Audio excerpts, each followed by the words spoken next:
सन 1608 में जब पहली बार हैंस लिपर्शे ने टेलीस्कोप की इन्वेंशन की, जब से इंसानों की यूनिवर्स से रिलेटेड क्यूरियोसिटी और भी ज्यादा बढ़ गई और हम यूनिवर्स के तवील सफर पर निकल पड़े। टेलीस्कोप की दरियाफ्त ने हमें यूनिवर्स में काफी दूर दूर तक देखने के काबिल बनाया। आज हम स्पेस टेलीस्कोप तक पहुंच चुके हैं और हम स्पेस टेलीस्कोप की मदद से कायनात में काफी दूर तक देख सकते हैं। वीडियो में आगे बढ़ने से पहले आप सब लोगों से रिक्वेस्ट है कि अगर आप चैनल पर न्यू हैं तो हमारे चैनल को सब्सक्राइब कर लें और नोटिफिकेशन बेल को ऑन कर लें ताकि आप देख सकें हमारी आने वाली वीडियो सबसे पहले। इंसानों की अब तक की कामयाब तरीन टेलीस्कोप हबल स्पेस टेलीस्कोप है और इस टेलीस्कोप की मदद से हम कायनात में 13.4 अरब साल दूर तक देख पाए हैं। जैसा कि आप लोग जानते होंगे कि लाइट को भी सफर करने के लिए वक्त लगता है, इसलिए हम जितनी दूर मौजूद गैलेक्सीज को देखते हैं हम उसकी उतनी ही पुरानी इमेज को देख रहे होते हैं। यानी हम हबल स्पेस टेलीस्कोप की मदद से यूनिवर्स की 13.4 अरब साल पुरानी सिचुएशन को देख सकते हैं। हमने यूनिवर्स के तकरीबन हर सवाल का जवाब ढूंढ लिया है, जैसा कि स्टार की फॉर्मेशन कैसे होती है,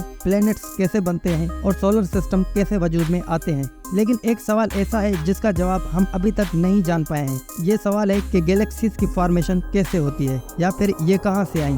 काफी रिसर्च और स्टडी से हम ये मालूम कर पाए हैं कि यूनिवर्स का बर्थ बिग बैंग से हुआ था, जो आज से तकरीबन 13.4 अरब साल पहले हुआ था। लेकिन उस वक्त से लेकर आज के वक्त तक गैलेक्सीज की फॉर्मेशन कहां से हुई और कैसे शुरू हुई ये हमें आज भी नहीं पता है और ना ही साइंटिस्ट इसे प्रैक्टिकली प्रूव करने में कामयाब हो पाए हैं। लेकिन फिर भी साइंसदानों ने गैलेक्सीज के फॉर्मेशन के बारे में दो थ्योरीज दी हैं। पहली द टॉप डाउन थ्योरी।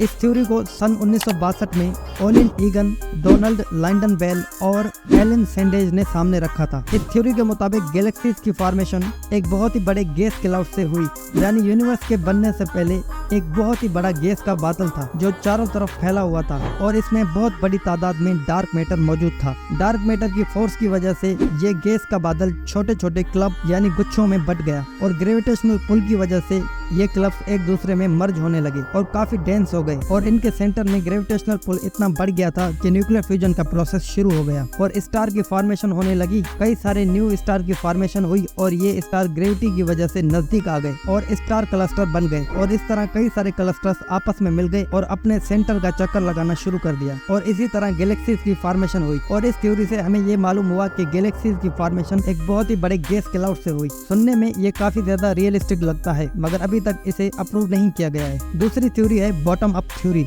इस थ्योरी के मुताबिक गैलेक्सीज की फॉर्मेशन गैस के छोटे छोटे हिस्सों में टूटने की वजह से नहीं, बल्कि इसमें कहा गया है गैलेक्सीज बनने से पहले यूनिवर्स में मैटर छोटे छोटे क्लम्प यानी गुच्छों की शक्ल में मौजूद था और फिर डार्क मैटर के इंटरफेयर की वजह से ये क्लब्स आपस में मर्ज होना शुरू हो गए और बड़ी बड़ी गैलेक्सीज की फॉर्मेशन की और इसी तरह कई सारी गैलेक्सीज एक दूसरे के करीब आकर गैलेक्सीज क्लस्टर की फॉर्मेशन। ये थ्योरी देखने में काफी असरदार लगती है मगर इस थ्योरी को भी अप्रूवल नहीं मिल सकी है क्योंकि इस थ्योरी से भी हमें एक्चुअल सवाल का जवाब नहीं मिलता है। हम ये तो जानते हैं कि यूनिवर्स की शुरुआत आज से तकरीबन 13.4 अरब साल पहले बिग बैंग से हुई थी और आज यूनिवर्स में अनगिनत गैलेक्सीज मौजूद हैं। लेकिन इन गैलेक्सीज की शुरुआत कहां से हुई ये आज भी हम नहीं जानते हैं। हम सिर्फ इतना जानते हैं कि 13.4 अरब साल से लेकर आज के वक्त तक यहीं कहीं बीच में गैलेक्सीज की फॉर्मेशन हुई।